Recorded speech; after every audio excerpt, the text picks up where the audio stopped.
Beletrina v živo.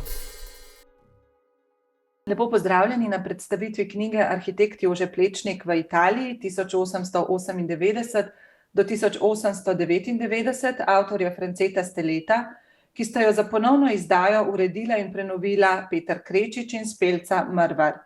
Knjiga je izšla ob jubilejih dveh ključnih osebnosti slovenske umetnosti in arhitekture, in sicer 150-letnici rojstva arhitekta Jožeta Plečnika in 50-letnici smrti umetnostnega zgodovinarja in konservatorja Franceta Steleta. Z mano je sicer preko zaslona umetnostni zgodovinar dr. Peter Krečič, ki znanstveno preučuje celo življenje, slovensko umetnost in arhitekturo 19. in 20. stoletja, velik del svojega raziskovanja pa je posvetil ravno preučevanju življenja in dela arhitekta Jožeta Plečnika. Lepo pozdravljeni, dr. Krečič, najprej čestitke ob ponovni izdaji publikacije. Ta publikacija je pravzaprav temeljno delo za razumevanje razvoja in pa formacije takrat mladega Plečnika, ki je po diplomi pri Ottu Wagnerju na Dunajski akademiji za likovno umetnost prejel štipendijo za nekajmesečno potovanje po Italiji oziroma zahodni Evropi. Pričujoča knjiga je prvič izšla leta 1967 in predstavlja izjemen napor Franceta Steleta, ki je uredil Plečnikova pisma, ki jih je iz potovanja pisal domačim, predvsem bratu Andreju. In ta pisma imajo izjemen zgodovinski pomen, zbrana in analizirana so skozi Steletovo delo, pa tudi skozi vaše raziskovanje, dr. Krečič. Zakaj je pomembno, da je ta knjiga izšla ravno v tem trenutku, zopet izšla, lahko rečemo? Zdi se mi, da je prav, da se spominjamo obletnic. Obletnice so vedno priložnost, da osvetlimo neko poglavje, ki je bilo morda v zgodovini kdaj že osvetljeno, pa se je minilo dovolj časa, da ga osvetlimo ponovno. Ta knjiga, ko je prišla, je bila, lahko rečem, zelo dobro sprejeta v javnosti, se je le z njo in prek njo seveda Plečnika in pisma domačim, tudi še del dnevnika, ki je bil objavljen v začetnem fazi njegovega obiska Italije. Torej, ta knjiga je takrat osvetlila Plečnika s popolnoma drugačno lučjo, kot so ga ljudje poznali. O Plečniku in njegovem zgodnem se je marsikaj vedelo, ne pa tako podrobnih in za njegovo rast in razvoj tako zelo pomembnih detajlov. V stroki so pomembni detajli. In ta knjiga je takrat postregla z obilico vsega tistega, kar se o Plečniku dotlej ni vedelo. Plečnik seveda ni bil pri Steletu neka nova tema ali karkoli takega. Nasprotno, s Plečnikom sta si bila zelo dolgo tesna znanca. Plečnik je tudi dostikrat obiskoval na domu in marsikaj zvedel pri Plečniku čisto tako intimno.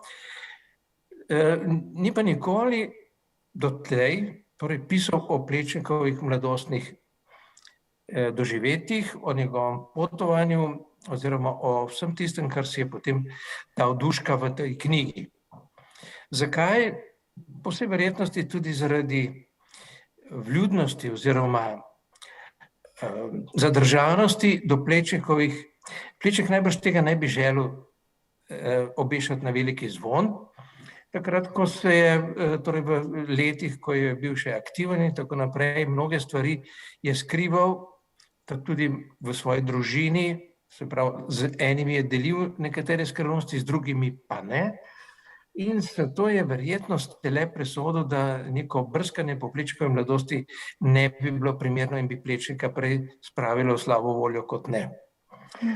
Po njegovi smrti se je pa spremenilo. Stele se je takrat prvič pojavil v vlogi zgodovinarja. Vse dotlej, dokler sta s Plečnikom še prijateljevala in ko je Stele imel mnoge vzvode, da ga je lahko objavljal, naj bo takoj jasno, da je bil Stele na mnogih zelo visokih oziroma javnosti izredno izpostavljenih funkcijah. Bil je deželni konzervator, ne sprva za Kranjsko, potem je bil pokrajinski konzervator v kraljevini SHS za področje Slovenije. Po tem, ko je Izidor Cankar zapustil uredništvo Doma in sveta, ga je prevzel Stele. In prav tedaj se mi je večkrat pokazalo, da je Stele, ki je prišel iz ujetništva, iz ruskega ujetništva, on ni bil seznanjen s tem, pravzaprav, kaj se je v domovini dogajalo. In zelo verjetno je Plečnika morda celo poznal še na Dunaju, ampak se zanj, mislim, da v tistem času še ni preveč menil. Pač je bil pozor na Izidor Cankar in je tudi svojo prvo kritiko o Cerkvi svetega Duha na Dunaju pravzaprav napisal in prvo res strokovno kritiko kakega sočasnega umetniškega dela oziroma arhitekture, govorim o začetkih tudi slovenske arhitekturne profesionalne kritike. Ko pa je Stele prišel, namignem tudi v tej knjigi, da je pri predaji poslov, kot se temu grdo reče, Steleta opozoril: France, pazi na dve stvari predvsem. Na brata kralja in njune tovariše, ki so takrat bili zelo opazni z nastopom po generaciji impresionistov na slovensko kulturno prizorišče, so torej vpeljali ekspresionizem in na Plečnika.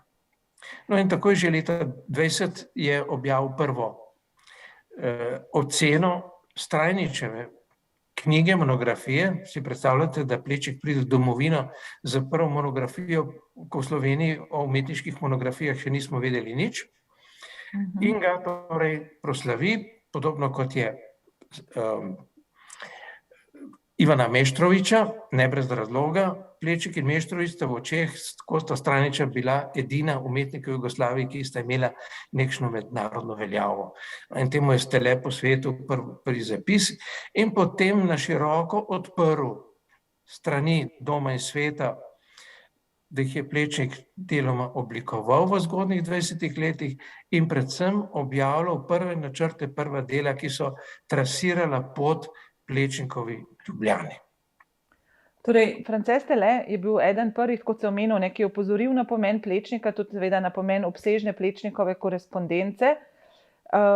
Skozi svoje prispevke je nenehno opozarjal nanj in ga hkrati tudi podpiral pri sami realizaciji projektov. Ali je šlo med njima za neko medsebojno zaupanje in zaradi bil mogoče to tudi vzrok, da je Stele se odločil, da objavi te dokaj osebne, bom rekla, dnevnike in pisma po Plečnikovi smrti? Seveda je Steleta kot vsakega poštenega raziskovalca zanimalo pravzaprav, kje so korenine, kje je Plečnikov izvor, kako se je formiral. Nekaj malega je nedvomno zvedel, ker seveda je bil Ljubljančan in seveda Ljubljančani so tudi polni govoric, tako da so v Plečniku marsikaj tudi šušljalo, tako da je marsikaj vedel, vendar, kot smo rekli, nekaterih stvari verjetno zaradi spoštovanja do Plečnika ni hotel objavljati. Po njegovi smrti je pa z prvim tekstom Od Obliča do velemojstra že nakazal, da Plečnik potrebuje pravzaprav resno znanstveno obravnavo, da je Steletovega kritiškega zavzemanja, trasiranja poti, afirmacije v javnosti, branjenja, ne pozabiti, v odločilnih trenutkih, ko je Plečnik zidal cerkev v Šiški, cerkev svetega Frančiška, je stolni izvedenec, dr. Josip Dostal, poročal škofu: v Ljubljani se gradi ne cerkev, ampak poganski tempelj. No, in to je že završalo takrat v javnosti. Kratno so ustavili za nekaj časa, vendar je bil Plečnik dovolj izkušen, da je obšel to prepoved in potem v obsežnem tekstu kmalu zatem v vrtovih, v cvetovih z vrtov svetega Frančiška sistematično in strokovno izjemno dobro opozoril, da Plečnikova cerkev sedaj ni poganski tempelj, ampak da je v bistvu Plečnik tam speljal nekaj zelo inovativnega, celo revolucionarnega, kar se imenuje v stroki kristocentričnost, se pravi, organizirajo prostor na način, da se ljudstvo združuje okrog oltarja. to je ta kristocentričnost. No in seveda tega ni mogel objaviti kar v Domu in svetu, ker je imel seveda vso pravico, ampak ker je bil Dom in svet skoraj v neposredni bližini, da ne rečem lasti cerkve, se je zato odločil za glasilo, ki je bilo seveda v rokah frančiškanskega reda. Da pravi, da je ubral neko pot, ker je našel avtonomni prostor, kjer je lahko to kritiko izpeljal. Skratka, bil mu je docela zvest, neomajno zvest, vse do njegovega konca in navsezadnje se mi zdi, da je bilo tudi prav, da mu je bila dana priložnost, da je potem to svoje delo na nek način zaokrožil. Zaokrožil ga je pa prav z to knjigo, s katero je pozoril oziroma našel korenine, našel je vzvode, našel je vse tisto, kar je potem Plečnika vodilo v življenju. In mislim, da je bistven stav, ki ga je objavil pravi Plečnik v svoji mladosti, je pokazal že prav vse tiste lastnosti, ki jih je pozneje jih je samo izostril. Ko ste omenili cerkev iz pisem, pa tudi iz skic, ki jih je Plečnik naredil na tem potovanju, namreč skice so bile en pomemben del te naloge, štipendije so bile na koncu tudi predstavljene na akademiji. Skratka, iz teh skic lahko že razberemo neke smernice Plečnikovega arhitekturnega zanimanja in več kot očitno je že na tem potovanju podrobno opazoval in analiziral cerkveno arhitekturo in njene elemente. In te študije so povezane tudi z Plečnikovim, skoraj že vzporednim koncipiranjem tako imenovane dolge cerkve. Veliko se je ukvarjal s problematiko takrat sodobnega sakralnega prostora, preizpraševal je recimo tudi kupolo kot formo oziroma arhitekturni element. Kaj pomeni ta Plečnikova ideja dolge cerkve v luči popotovanja po Italiji, v luči te izkušnje? Treba je premisliti čas, v katerem se začenja ta njegov razmislek. Kaj imamo tedaj v Evropi, v splošnem gibanju cerkvene arhitekture? Imamo še vedno preigravanje zgodovinskih slogov, tako da imamo mnoge različice neogotskih cerkva, pa neoromanskih, tudi v Ljubljani smo dobili dve, cerkev Svetega srca Jezusovega, pa cerkev Svetega Jožefa, obe sta pravzaprav, no pa še una na Rakovniku, vse so v bistvu zasledovali določene zgodovinske koncepte. Plečnik je pa tu nov. Ne hkrati spregleda, da je nekoliko pozneje, ko je to zasnoval, v neki kritiki zelo ostro nastopil proti Wagnerjevi cerkvi Svetega Leopolda na Steinhofu, rekoč, da je to brezkonfesionalna cerkev, da je tako kot neka dvorana, da to pravzaprav z svetiščem nima nič, skratka, to je bil hud upor proti očetu, oziroma Wagnerju, da tako rečemo, umor očeta, kot bi rekla psihoanaliza. In objavil to v nekem češkem listu, tako ostro, da se je uredništvo, ta list se je imenoval Stil, češka umetnostna revija Stil, da se je uredništvo distanciralo od tega stališča. In Plečnik je to pozneje obžaloval, da je bil preoster. Ampak kazalo je na to, da je Plečnik bil nekoliko ljubosumen, da naloga, ki je čutil, da pripada njemu, da je delal Wagner, ki ga pa ni imel za prav primernega, da je Wagner preveč idejno oziroma nazorsko, da je bil preveč oddaljen od krščanstva in tako naprej. Verjetno so se te misli podile v njegovi glavi, ko je to pisal.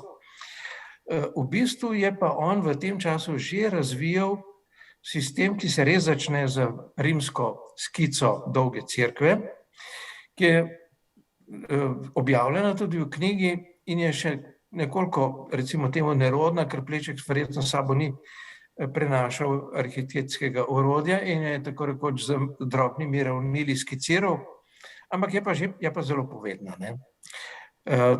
Dolga cerkev je v tradiciji katolištva, ne pravoslavja, katolištva, vendar se je ta ideja dolge cerkve vsaj v renesansi do neke mere relativizirala z množico cerkva, ki so bile osredinjene, se pravi, da so rasle iz centralnega tlorisa. Celo cerkev svetega Petra v Rimu je v osnovi bila centralizirana po Bramantovem načrtu, pa ga je potem Michelangelo nekoliko v neki smeri podaljšal. In za Plečnika je to bila nedvomno seveda tudi zaradi italijanske izkušnje izhodišče. Vendar je bil hkrati Plečnik tudi modern človek. Na pragu novega stoletja je vedel, navsezadnje je živel v delu Dunaja, Ottakringu oziroma v bližini tam v predmestju, kjer je poznal, se seznanil tudi seveda z delavci, s preprostimi ljudmi, z ljudmi, ki so prihajali iz tovarn in tako naprej. In je seveda moral na nek način na to socialno ozadje razmišljati tudi o cerkvi.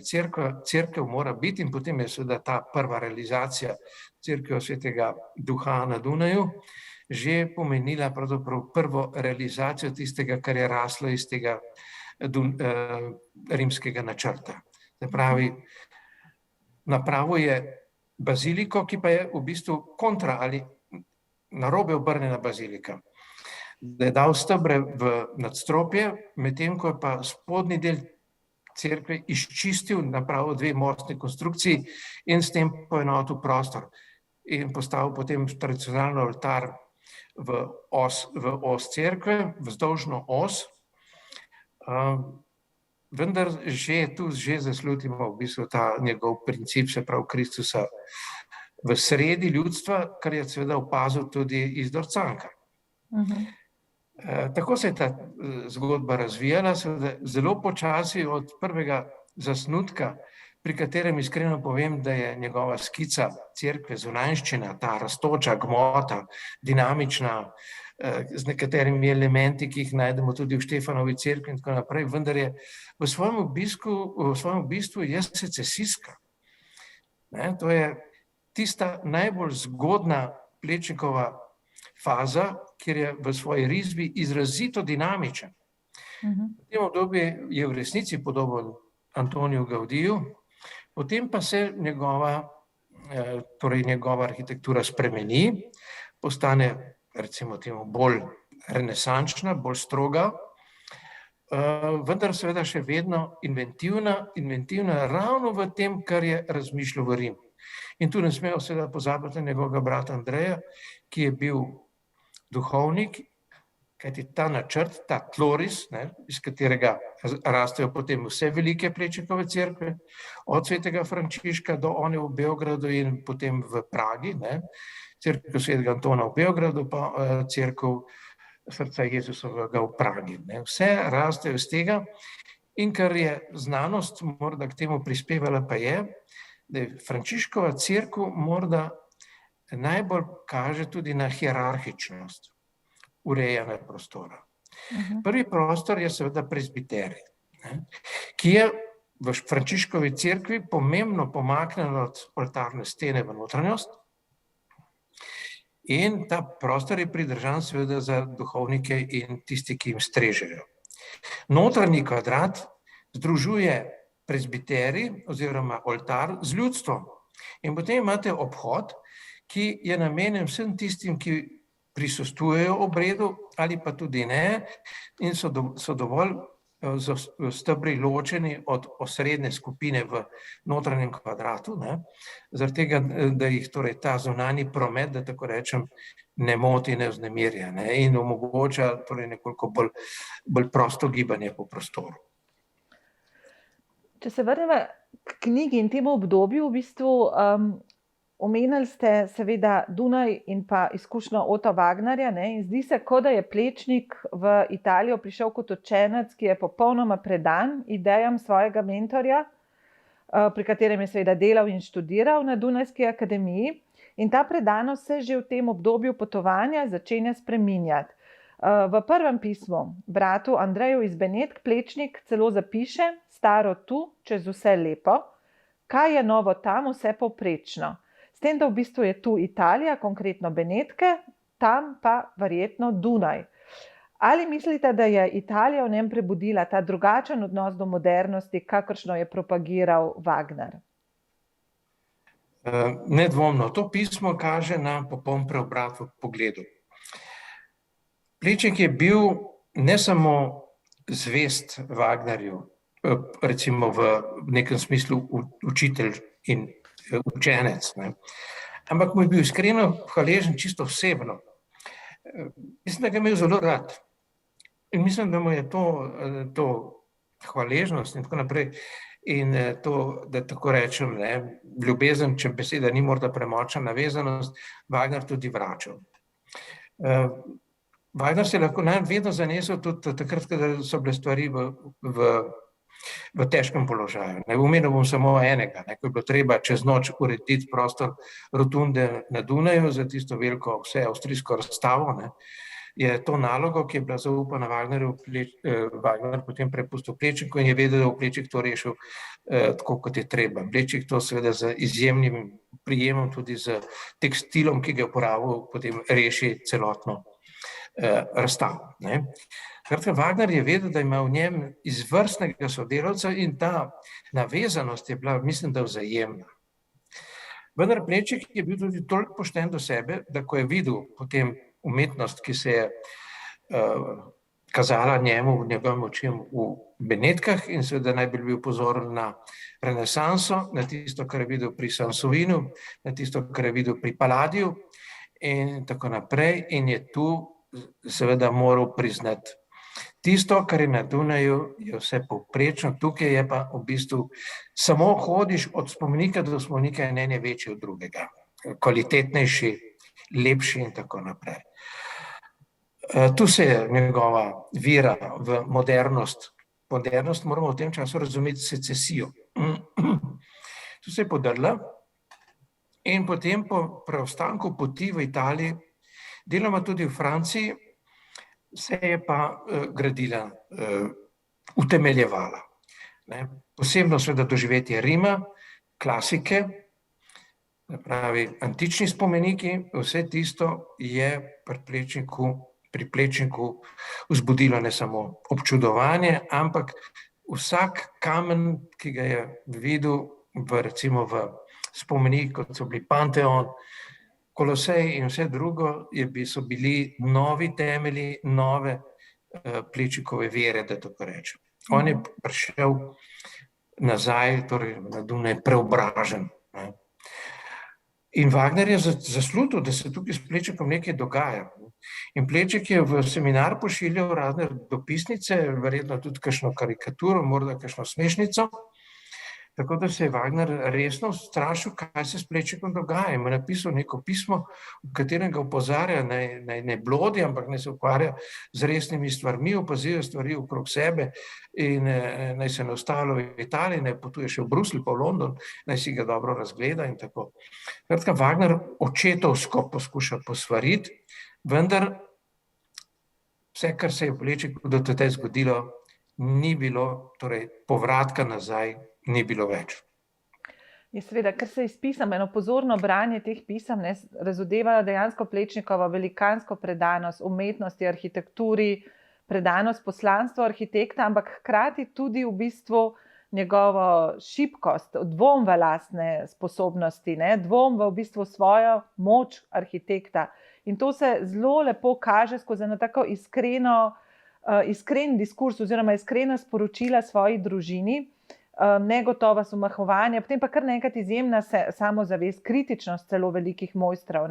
In se mi zdi, da ta knjiga krasno pokaže tudi v bistvu Plečnika kot osebnost, formacijo Plečnika kot arhitekta, navdušene nad arkadami v Torinu, nad Michelangelom, in kako pravi, da lahko preoblikuješ steber, da lahko v bistvu tudi delno dopuščaš, da v bistvu neki klasičen red ni več dobesedno formalno tak, kot je bil. In mislim, da je bilo to dejansko zelo pomembno za njegovo formacijo kot arhitekta. A bi mogoče lahko še kaj izpostavili iz tega potovanja, kar potem vidimo v kasnejših Plečnikovih delih? Omenili ste naravnost tisto, kar Plečnik odkrije v Michelangelovi knjižnici, torej Libreriji Laurentiani. Opazi prostor preddverja, se pravi s tistim imenitnim stopniščem, in opazi, kako se Michelangelo poigrava s stebrom. Stebre postavlja v niše in jih ne upira na baze oziroma na podstavke, ampak jih postavlja na volute. To je konec klasike. Michelangelo je s tem nedvomno pokazal tisti presežek visoke renesanse, ki se ne zgleduje več v klasični antiki, ampak ki jo poskuša preseči. In presežejo na način, ko mora seveda zanikati nekatere temeljne postulate, se pravi tektonika, se pravi, da stebri kot nosivni elementi nosijo lahke elemente, se pravi, da je optično prikazano, kako arhitektura funkcionira.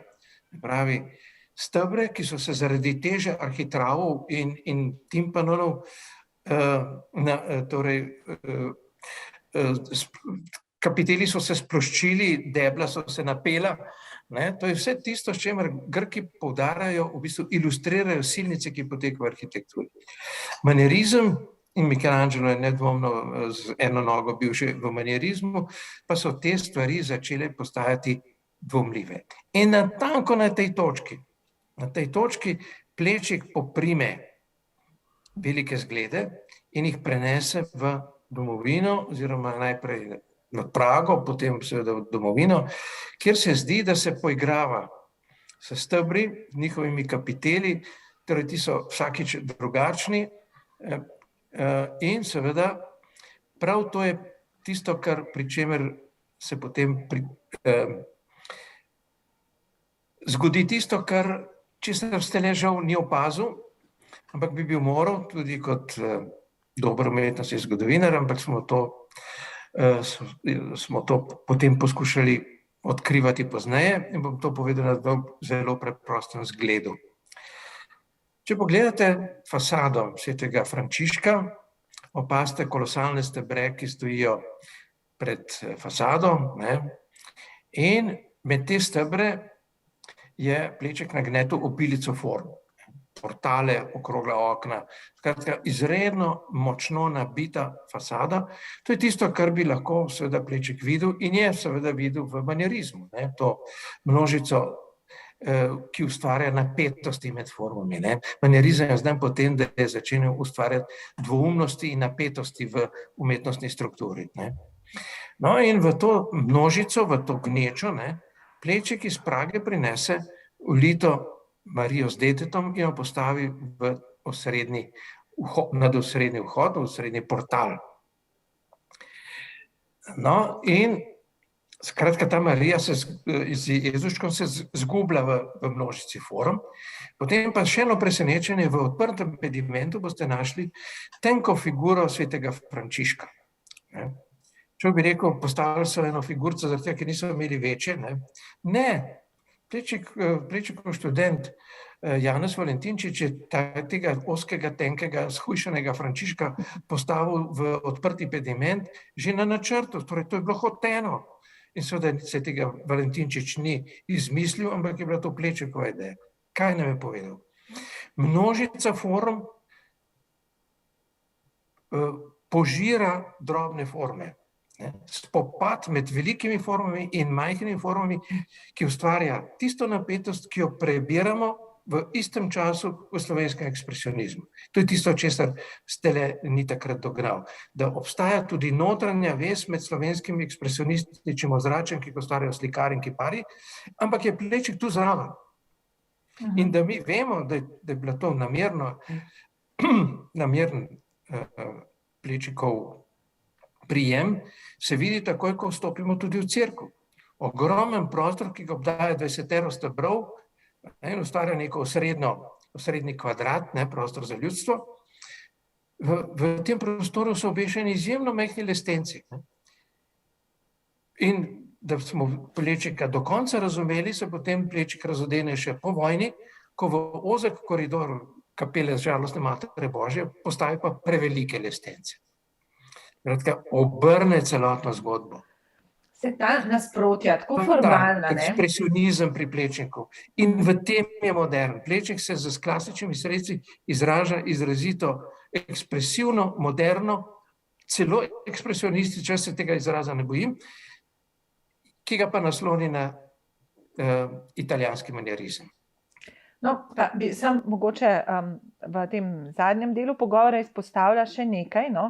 Omenili ste ta nasprotja v formah, v dimenzijah, v razmerjih, ne, ki so v bistvu, se mi zdi, pri Plečniku izjemno zanimiva, izjemno intrigantna tudi, izjemno neoprejemljiva na nek način, ko jih skušamo racionalno razložiti. In v bistvu ta navidezno nasprotujoči se odnosi, ti odnosi med zgodovino, med sodobnostjo, med večnostjo, med začasnostjo, med skupnostjo, med osamljenostjo, med toplino in odtujenostjo, so po mojem mnenju eni izmed ključnih vidikov Plečnikovega dela, Plečnikovega opusa. In v bistvu tudi iz pisem je zelo jasno, da njega zanima vse, pravzaprav vse, ne le očitne mojstrovine, ampak tudi podrobnosti, detajli in pa vsakdanji predmeti, ne, riše steklenice, vsakdanje navade, rituali ljudi, pa tudi ljudska arhitektura, način oblačenja, prehrana in tako naprej. In ravno ta komponenta vsakdana, ki je Plečnika očitno zanimala, ta humanistični vidik Plečnikove arhitekture, se v bistvu kaže še danes. S tem, ko živimo s Plečnikom, konkretno v Plečnikovi Ljubljani, vsak dan, in zdi se, da je mogoče ta Plečnik kot arhitekt, ki je ustvarjal tudi neke platforme za vsak dan, ki je ustvarjal neke platforme, s katerimi živimo še danes izjemno kvalitetno, kot sprehajalci, kot prebivalci mesta, da je to mogoče prezrto in da je tukaj potencial za nadaljnjo raziskovanje Plečnika. Se bi z mano v tem strinjali, oziroma kje vi vidite potencial za recimo prihodnje generacije za raziskovanje Plečnika? Bi lahko izpostavili kakšen segment njegovega dela, vidik? Vsakdo se bo vprašal, zdaj ob vsem tem, kar ste povedali, ker je vse res, ne? Vsakdo se bo vprašal, ja, kje pa je potem zdaj tisto, kar je on zapustil v šoli?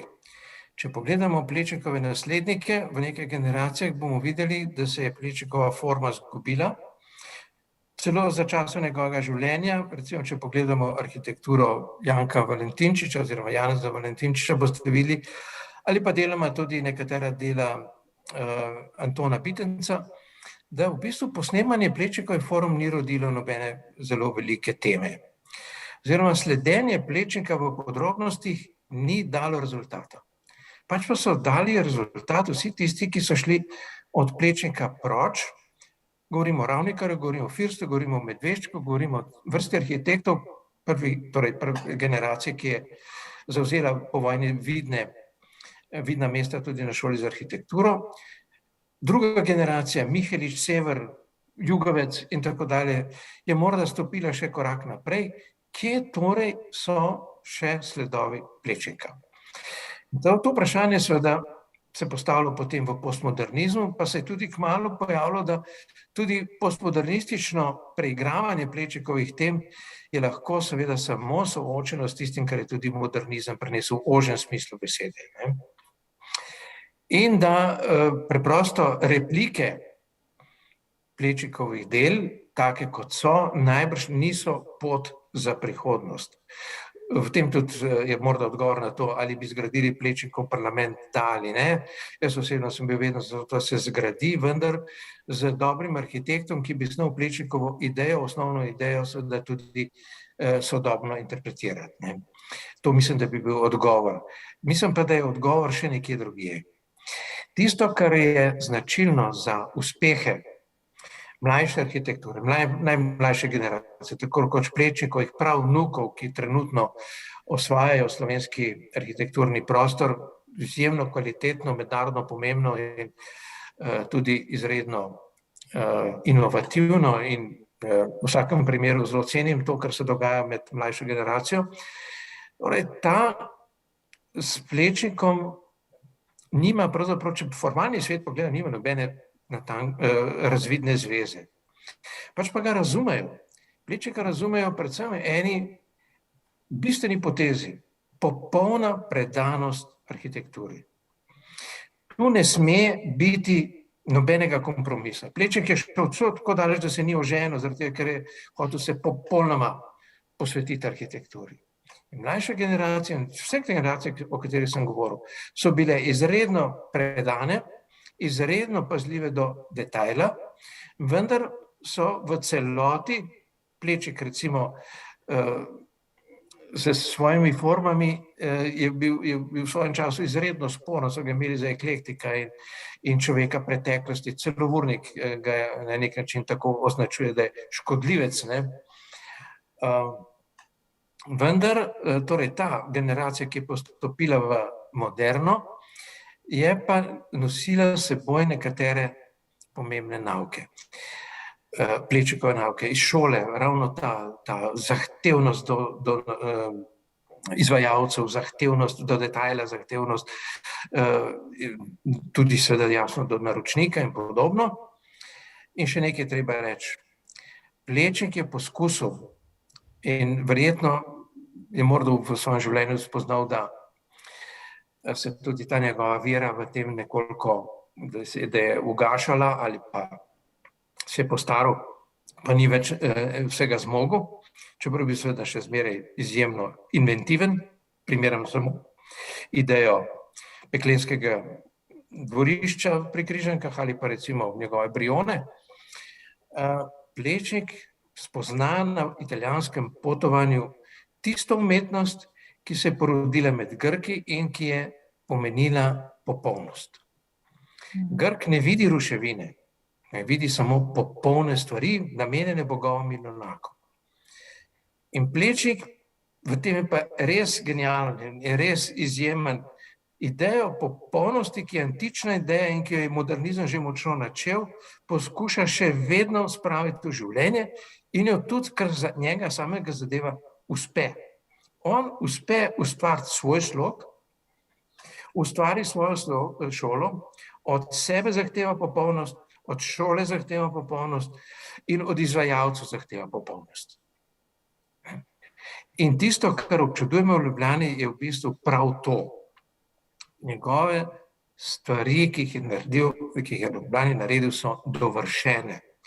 In ne samo arhitekture, ki jih je mogoče odtipati v prostoru, ampak tudi povezovalni členi.